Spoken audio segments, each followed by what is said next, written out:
اللي قدامك ده هو الطبيب أوتو لوي اللي حصل على جائزة نوبل بسبب حلم، وبقى واحد من أهم مؤسسي علم الأعصاب الحديث. طيب عمرك سألت نفسك أنت بتروح فين لما بتنام؟ والأحلام اللي بتشوفها دي هل تعتبر جزء من مستقبلك؟ خصوصا إن ناس كتير قوي بعض أحلامهم بتتحقق، فهل ده مجرد صدفة ولا عقلنا بيلقط إشارات إحنا مش واخدين بالنا منها؟ حاجة كده يعني زي رسائل. الحكاية تعال أقولك، بس قبل ما نبدأ، لو حاسس إن أنت تايه أو مضغوط ومحتاج أي استشارة أو مساعدة نفسية، ممكن تدخل على أكاونت دكتور باسل عبد الغني وتعمل فولو وتبعت رسالة بمشكلتك، وهيتم الرد عليك بكل خصوصية واهتمام بدون أي مقابل.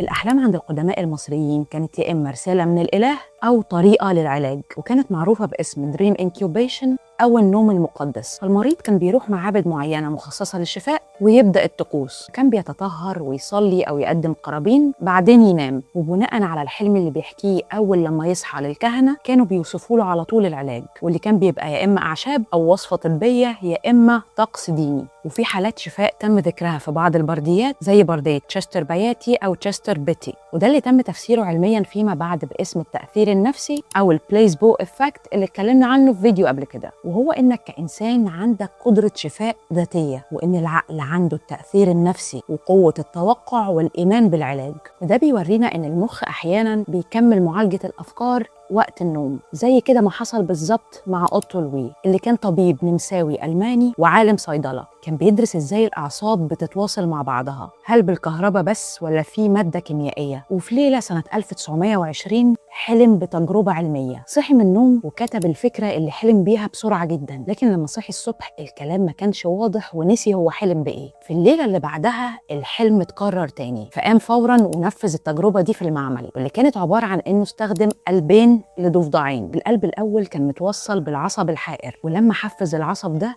القلب بدأ نبضاته تقل، فأخذ السوائل اللي حوالين القلب الأول وحطها على القلب التاني، وكانت النتيجة إن القلب التاني بدأت نبضاته تقل زي الأول، والنتيجة كانت اكتشاف مادة كيميائية العصب بيفرزها وبتنقل الإشارة. المادة دي سماها فاجوستوف، وبعدين اتعرفت على إنها الأسيتيل كولين، أول ناقل عصبي يتم اكتشافه. والاكتشاف ده فتح باب كامل اسمه النيورو ساينس، وأخد عليه جائزة نوبل سنة 1936. وده معناه إن مخك بيكمل تفكير حتى وقت النوم، يعني بيبقى فيه حالة كده زي الحديث.